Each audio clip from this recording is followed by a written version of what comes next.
મિત્રો, આપણે સાંભળીશું મનોચિકિત્સક ડોક્ટર કલરવ મિસ્ત્રી સાથે નેહા ભટ્ટની વાતચીત. યુવાણી કાર્યક્રમ સાંભળતા સૌ યુવા દોસ્તોને પ્યાર ભર્યા નમસ્કાર. યુવા દોસ્તો, તમને એક સવાલ પૂછું. સવારે તમે ઉઠો ત્યારે સૌથી પહેલા દર્શન કોના થાય છે? માતા પિતાના, સૂર્યનારાયણ ભગવાનના, કે પછી પેલી 6 ઇંચની ચમકતી મોબાઈલ સ્ક્રીનના? દોસ્તો, આજે બધા જ ટેકનોલોજીની આંગળી પકડીને ચાલે છે કે ટેકનોલોજીના સંકજામાં કેદ થઈ રહ્યા છે? સોશિયલ મીડિયાની રીલ્સના 15 સેકન્ડના ક્રેઝમાં આપણી જિંદગીની અસલી રીલ આપણે ક્યાંક પાછળ છોડી રહ્યા છીએ. લાઇક્સ અને કોમેન્ટ્સના આ વમળમાં ફસાયેલું આજનું યુવાધન અંદરથી સાવ એકલું છે. બસ આ જ ગંભીર અને એટલી જ સંવેદનશીલ વાત આજે આપણે કરવાની છે. એનો ખુલ્લા મને આપણે સંવાદ કરવાનો છે.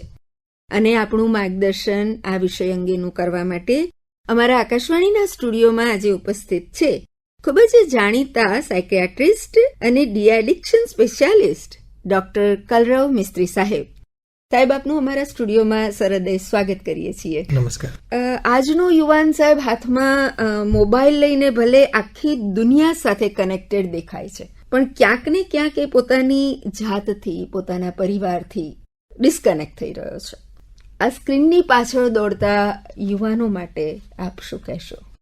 આજકાલ આપણે જોઈએ છીએ કે શારીરિક સ્વાસ્થ્યની સાથે સાથે માનસિક સ્વાસ્થ્ય બી એટલું જ જરૂરી થઈ ગયું છે. આજકાલની જે યુવા અવસ્થા છે, મોસ્ટ ઓફ જોઈએ છે કે મોટો ટાઈમ એ સ્ક્રીન ટાઈમ પાછળ કાઢતા હોય છે અથવા તો ઇલેક્ટ્રોનિક ઉપકરણ પાછળ કાઢતા હોય છે. WHO ઓફિશિયલી ગાઈડલાઈન પ્રમાણે એજ એપ્રોપ્રિએટ સ્ક્રીન ટાઈમ નક્કી કરેલો છે. એની પાછળનું કારણ એવું છે કે જો વધુ પડતો ઉપયોગ એજની મર્યાદા વગર પણ આપણે જો સ્ક્રીન ટાઈમનો ઉપયોગ કરીએ તો આપણી શારીરિક, માનસિક હાલત ઉપર ગંભીર અસર કરે છે. એટલે WHOએ mobile addiction, internet addiction, social media addiction અને ગેમિંગ ડિસઓર્ડરને એક માનસિક રોગની બીમારીની કેટેગરીમાં મૂકવામાં આવેલું છે. જી, એટલે એના ઉપરથી જ આપણને સમજાય છે કે આ કેટલી ગંભીર સમસ્યા છે. સામાન્ય રીતે આપણે આલ્કોહોલ કે ડ્રગ્સને જ વ્યસન ગણતા હોઈએ છીએ, પણ આ મોબાઈલ કે સ્ક્રીન એડિક્શન અત્યારે જે બહુ જ વપરાતો શબ્દ છે, એને આપ કેવી રીતે પરિભાષિત કરો છો? કોઈ પણ વસ્તુનું વ્યસન, એ વ્યસનની પરિભાષામાં એવું કહેવાય છે કે યુઝ એટલે એનો ઉપયોગ. બીજી વસ્તુ આવે છે એબનોર્મલ યુઝ એટલે એબ્યુઝ કહેવાય. અને ત્રીજો શબ્દ આવે છે મિસયુઝ એટલે તેનો ઉપયોગ એ કઈ રીતે મિસબિહેવ કરવાનો છે. આ 3 વસ્તુ વચ્ચે એક પાતળી ભેદરેખા હોય છે. જો એનો પૂરો સમન્વય અને મેચ્યોરિટી સાથે ઉપયોગ કરવામાં આવે તો આ તે યુઝ, મિસયુઝ, એબ્યુઝ અને એડિક્શનની કેટેગરી માટે આપણે યુવા અવસ્થાને બચાવી શકીએ છીએ. WHOની ઓફિશિયલી ગાઈડલાઈન પ્રમાણે સાયન્ટિફિક ભાષાના, વૈજ્ઞાનિક ભાષાના પર સંશોધનો એવું કે છે કે જેમ કે તમાકુ, બીડી, સિગરેટ, દારૂ, ચરસ, ગાંજો, ભાંગ, અફીણ, કોઈ પણ પ્રકારના નશીલા કે માદક પદાર્થના સેવન કરવાથી મગજના જે ચોક્કસ ભાગમાં, જેને અમારી ભાષામાં પ્રીફ્રન્ટલ કોર્ટેક્સ કહેવાય છે, તેમાં ચોક્કસ ભાગમાં એક ડોપામિન, સેરોટોનિન નામનો મૂડ હોર્મોન્સ હોય છે. એની ફેરબદલી થાય છે, જે આપણા વાણી, વર્તન અને વ્યવહારમાં ચેન્જ જોવા મળે છે અને આગળ જતા તેનું આપણે એના વ્યસની બંધી જાય છે. જેવી જ રીતે નશીલા અને માદક પદાર્થના સેવનથી મગજ ઉપર અસર થાય છે, તેવી જ અસર જો તમારા યુવા અવસ્થા કે કોઈ પણ વયજૂથનું બાળક હોય, એજ એપ્રોપ્રિએટ કરતા પણ વધારે સ્ક્રીન ટાઈમનો ઉપયોગ કરે તો તે ડોપામિન, સેરોટોનિન જે મૂડ હોર્મોન્સ કહેવાય છે તેના ઉપર ગંભીર અસર કરે છે. એટલા જ માટે મોબાઈલનું વળગણ કે કોઈ પણ સોશિયલ મીડિયાનું વળગણ એક જાતની માનસિક બીમારીની કેટેગરીમાં ગણવામાં આવે છે. જી, યુવા મિત્રો, ડોક્ટર સાહેબે આ ખૂબ જ મહત્વની વાત કરી છે કે સામાન્ય ઉપયોગ, તમારી કેરિયર માટેનો ઉપયોગ અને વ્યસન વચ્ચે ખૂબ પાતળી ભેદરેખા છે અને આ ભેદરેખા સમજવી ખૂબ જ જરૂરી છે.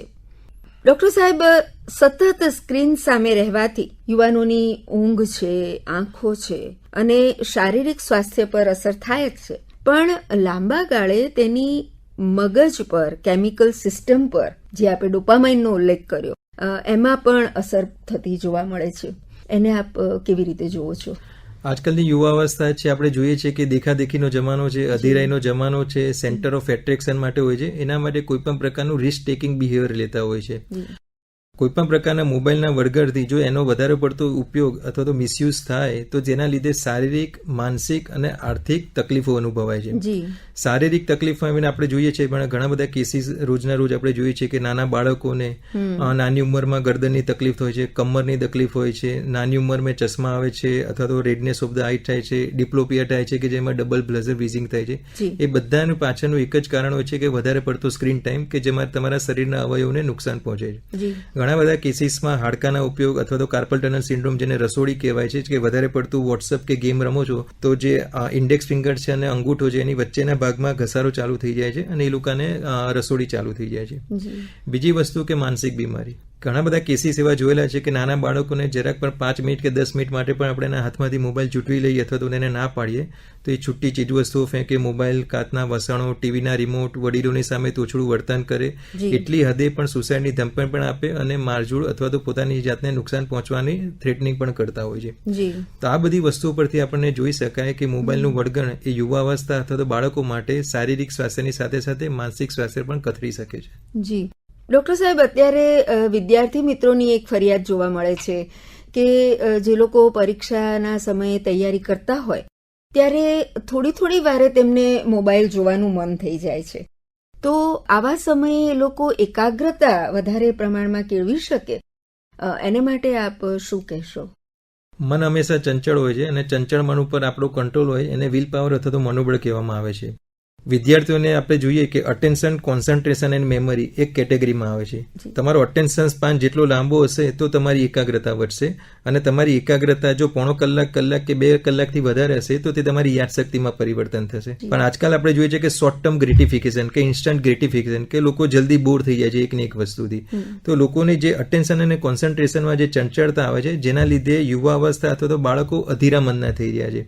અધીરા મનના લીધે એ લોકોનો અટેન્શન સ્પાન એટલો ગ્રેપ થઈ ગયો છે કે 10 કે 15 સેકન્ડ પછી તરત એ લોકો ઇઝીલી બોર્ડમ મતલબ એમને કંટાળો આવવા મળે છે અને કશુંક નવું ડોપામિન ડ્રાઈવ જોઈએ કે જેને એક્સાઇટમેન્ટ જોઈએ જેથી તમારું જે રૂટીન છે એ ડિસ્ટ્રેક્ટ થઈ જાય અને તમને એક સેન્સ ઓફ વેલબિંગની ફિલિંગ આવે. તો આ જે અટેન્શન અને કોન્સન્ટ્રેશન સ્પાન એ લોકોમાં ઘટી ગયો છે જેના લીધે લોકો ADHD કે જે attention deficient hyper active disorder જે આજકાલ આપણે બાળકોમાં પણ જોવા મળે છે અને યુવા અવસ્થામાં પણ જોવા મળે છે.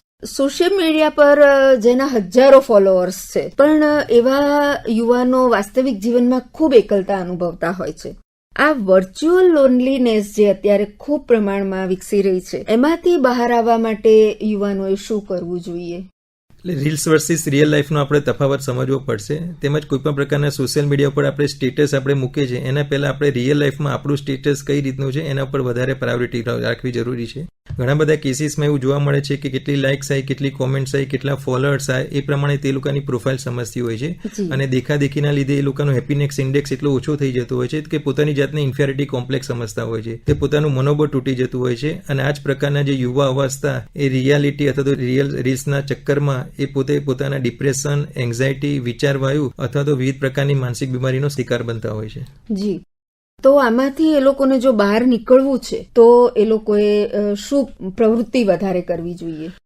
ખૂબ જ અગત્યની વાત છે કે માનસિક સ્વાસ્થ્ય સારું રાખવા માટે યુવા અવસ્થાએ કે કોઈ પણ બાળકોએ શું કરવું જોઈએ? તો સૌથી પહેલા તમારી રોજિંદી દિનચર્યા તમારે બનાવવી જોઈએ. આ રોજિંદી ક્રિયાઓમાંથી 25 કે 30 મિનિટ તમે પોતાના માટે આપો કે જેમાં તમે કોઈ પણ પ્રકારની ગમતી પ્રવૃત્તિ કરી શકો કે ન્યૂઝપેપર વાંચો અથવા તો ટીવી જુઓ, ભગવાનનું નામ લો, પ્રકૃતિ સાથે, પર્યાવરણ સાથે કનેક્ટ થાઓ, મિત્રો સાથે, સગા સંબંધી, સ્નેહીઓ સાથે વાર્તાલાપ કરો. આજકાલ આપણે જોઈએ છીએ કે લોકો પાસે ટાઈમ જ નથી હોતો. ઇમોશનલ કનેક્શન એટલા ઓછા થઈને ડિજિટલ કનેક્શન એટલા વધી ગયા છે કે લોકો ડ્રગ્સ એડિક્શન અથવા તો ડિજિટલ એડિક્શન તરફ વધી જાય છે. તો જે ઇમોશનલ અટેચમેન્ટ છે આપણે કહેવાય છે કે શેરિંગ ઇઝ ઓલવેઝ કેરિંગ. તો જે વાર્તાલાપ છે સંવાદ થવો જોઈએ જેના લીધે માનસિક ભાર છે ઓછો થાય છે અને ધીરે ધીરે તમારું જે ડિપ્રેશન કે એન્ઝાયટી છે એ પ્રોપરલી વેન્ટિલેટ થાય છે. અગત્યની વસ્તુ એ છે કે 6 કે 8 કલાકની ઘેરી સપનાવાળી ઊંઘ એ માનસિક વિકાસ માટે ખૂબ જ જરૂરી છે. પણ આજકાલ આપણે જોઈએ છીએ કે લોકો મોડી રાત્રે સુધી રીલ્સ જોતા હોય છે, ડૂમ સ્ક્રોલિંગ કરતા હોય છે, સોશિયલ મીડિયા ઉપર અટેચ હોય છે, ગેમિંગ રમતા હોય છે કે જેના લીધે જે મેલેટોનિન કે જે સિરોટોનિન કહેવાય છે, જે મૂડ હોર્મોન્સ કહેવાય છે, તેમાં ફેરબદલી થાય છે અને જેના લીધે તમારી એકાગ્રતા, કોન્સન્ટ્રેશન, ડિસિઝન મેકિંગ પાવર અને સ્વભાવ ઉપર અસર જોવા મળે છે. જી, યુવા મિત્રો, ડોક્ટર સાહેબે આ ખૂબ જ મહત્વની વાત કરી છે જે તમારે ધ્યાનમાં રાખવાની જરૂર છે કે વર્ચ્યુઅલ દુનિયામાંથી બહાર આવી અને રિયલ લાઈફ સાથે તમારે કનેક્ટ થવાની જરૂર છે. બધા જ ઇલેક્ટ્રોનિક્સ ગેજેટ્સને તમારે બાજુ પર મૂકી દેવા અને દિવસના 1 થી 2 કલાક તમારે પોતાના માટે કાઢવા ખૂબ જ જરૂરી છે. ડોક્ટર સાહેબ, આપણને ઘણીવાર એવું જોવા મળે છે કે જ્યારે યુવા મિત્રોને માતા પિતા ભારપૂર્વક એવું કે હવે તારે મોબાઈલ મૂકી દેવાનો છે, તો ઘણા યુવાનો હિંસક બનતા જોવા મળે છે. તો આ પ્રકારના જે સ્ક્રીન ડિટેચમેન્ટથી જે મૂડ સ્વિંગ્સ એ લોકોના જોવા મળે છે, એનું કારણ શું હોય છે? એને અમારી ભાષામાં વિડ્રોલ સિમ્પટમ્સ કહેવામાં આવે છે. જેમ કે તમને કોઈ પણ વસ્તુની આદત પડી ગઈ હોય છે શરીરને, મગજને, તો તમારી એક પ્રકારની પેટર્ન બની જતી હોય છે જેને રિફ્લેક્સ કહેવાય છે. જ્યારે એક વસ્તુથી કોઈ પણ વ્યક્તિને દૂર કરવામાં આવે તો તેનામાં વિડ્રોલ સિમ્પટમ્સ આવે છે. સેમ મિકેનિઝમ આ રીતે સ્ક્રીન ટાઈમ કે સોશિયલ મીડિયા એડિક્શનમાં કરવામાં આવે છે. તો એના જ માટે ડિજિટલ ડિટોક્સ ક્લિનિક અમુક એડવાઇસ કરવામાં આવે કે જેમાં તમારે તમારો સ્ક્રીન ટાઈમ કેટલો ઘટાડી શકો અને સ્ક્રીન ટાઈમની ઓલ્ટરનેટિવમાં તમે કઈ પ્રકારની ફિઝિકલ એક્ટિવિટી કરી શકો અથવા તો માઇન્ડ રિલેક્સેશન થેરાપી કરી શકો, જેનાથી તમારી કોપિંગ મિકેનિઝમ ડેવલપ થાય. અને આ જે વિડ્રોલ સિમ્પટમ્સ છે, ઘણા બધા કેસીસના માતા પિતા પણ કેવું કહે છે, જ્યારે બી બાળકોને 1 કલાક કે 2 કલાક માટે બી જ્યારે એને સોશિયલ મીડિયાથી દૂર કરવામાં આવે તો તેનામાં વિડ્રોલ સિમ્પટમ્સ આવે છે. મતલબ સ્વભાવમાં ચીડચીડાપણું આવે છે, રડવું આવે, એકલપણું લાગે, પેનિક એટેક્સ આવે, ડિપ્રેશનના શિકાર આવે અને સુસાઇડના પણ વિચારો આવતા હોય છે. તો એના માટે ગ્રેજ્યુઅલી પ્રોફેશનલી સાયકોલોજીસ્ટ અથવા તો સાયકેટ્રિસ્ટની હેલ્પ લઈને, જેમ કે આપણે વ્યસન મુક્તિની સારવાર કરાવતા હોય છે, તેવી જ રીતે ડિજિટલ ડિટોક્સ ક્લિનિક અથવા તો સોશિયલ મીડિયાનું જે એડિક્શન હોય એનું સ્ટેપ બાય સ્ટેપ સ્ટ્રેટેજી પૂર્વક એનું કાઉન્સેલિંગ કરવામાં આવે છે અને જરૂર પડે તો મેડિસિનથી પણ એનાથી છુટકારો મેળવી શકાય છે. જી ડોક્ટર સાહેબ, આપણે યુવા દોસ્તો સાથે વાત કરી રહ્યા છીએ, પણ મને એક પ્રશ્ન એવો પૂછવો છે કે અત્યારે ઘણી બધી વાર આપણે એવું જોઈએ છીએ કે ઘણા માતા પિતા ખૂબ નાનપણથી જ બાળકોને જમાડતી વખતે, બાળકોને સુવાડતી વખતે મોબાઈલ પોતે જ બાળકના હાથમાં આપી દે છે. કદાચ બાળપણથી જ આ એડિક્શન થવાનું શરૂ થઈ રહ્યું છે એવું કહી શકીએ આપણે.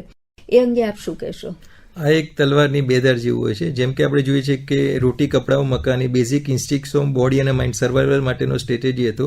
પણ જેમ જેમ જમાનો બદલાઈ જાય છે, ટેકનોલોજી એડવાન્સ થતી જાય છે, આપણે સોશિયલ મીડિયા અથવા તો કોઈપણ પ્રકારની ટેકનોલોજી સાથે સમન્વય ગાળતા જોવું પડે. તો રોટી, કપડાં, મકાનની સાથે સોશિયલ મીડિયા પણ એક મૂળભૂત પાયો બની ગયું છે કે જે માનવ જીવનની રોજિંદી ક્રિયાઓમાં એક મહત્વનો ભાગ ભજવે છે. પણ આપણે જોઈએ છે કે ફેમિલી સ્ટ્રક્ચર બદલાઈ રહ્યું છે, પેરેન્ટિંગ સ્ટાઇલ બદલાઈ રહ્યું છે.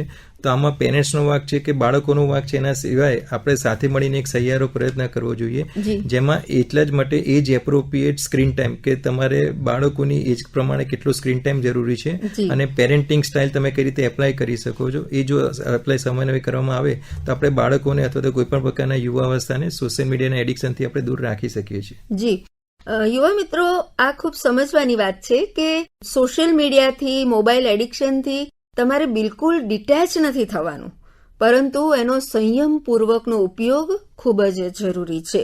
આકાશવાણીના માધ્યમથી અત્યારે સ્ક્રીનની પાછળ દોડી રહેલા અને પોતાના કિંમતી વર્ષો ગુમાવી રહેલા યુવાનોને એક સાયકિયાટ્રિસ્ટ તરીકે આપનો શું સંદેશ હોય? હા, we have to accept and adjust the person and situation is there, કે દુનિયા આપણા પ્રમાણે નથી ચાલતી, આપણે એમાં એક્સેપ્ટ અને એડજસ્ટ કરતા શીખવું પડશે. જેવી જ રીતે સારી રીતે માનસિક રૂપે સ્વાસ્થ્ય રહેવું હોય, તેના માટે તમારી રોજિંદી ક્રિયાઓમાંથી ઇન્ટરનેટ કે કોઈ પણ પ્રકારના સોશિયલ મીડિયાથી દૂર રહીને તમે પોતાના સેલ્ફ એનાલિસિસ કરો કે તમારી વીકનેસ કઈ છે અને તમારી સ્ટ્રેન્થ કઈ છે. અને sharing is always caring. There should be always one person in our life to whom we can share completely our self. તો મોબાઈલની સિવાય એવા પણ તમારા પર્સનલી જે નજીકના સ્નેહીજનો, મિત્રો, પરિવારજનો કે સગાવાલાના હોય, તેમાં રોજમાં તમે વાર્તાલાપ કરો, સુખ દુઃખની વાતો કરો, કે જેનાથી તમારું મન હળવું થશે અને જે સબકોન્શિયસ માઇન્ડમાં જે હેવીનેસ છે ઓછો થઈ જશે, તો તમે આગળ જતા માનસિક બીમારીથી દૂર રહી શકો છો. જી ડોક્ટર સાહેબનો આ ખૂબ જ મહત્વનો સંદેશ યુવા મિત્રોએ અને સાથે સાથે તેમના માતા પિતાએ પણ ધ્યાનમાં રાખવા જેવો છે. ડોક્ટર સાહેબ, આપે જે રીતે યુવા મનની ગૂંચવણોને ઉકેલીને માર્ગદર્શન આપ્યું છે તે ખરેખર ખૂબ જ મહત્વનું બની રહ્યું છે. મોબાઈલ આપણી સુવિધા માટે છે, આપણી જિંદગીની કિંમત માટે નહીં. આ વાત આજે દરેક યુવા શ્રોતા સુધી પહોંચી હશે. તો યુવા દોસ્તો, ચલો આજે આપણે એક સંકલ્પ કરીએ. થોડો સમય નોટિફિકેશનની દુનિયા બંધ કરીએ અને જિંદગીના સાચા સંબંધોને લાઈક આપીએ.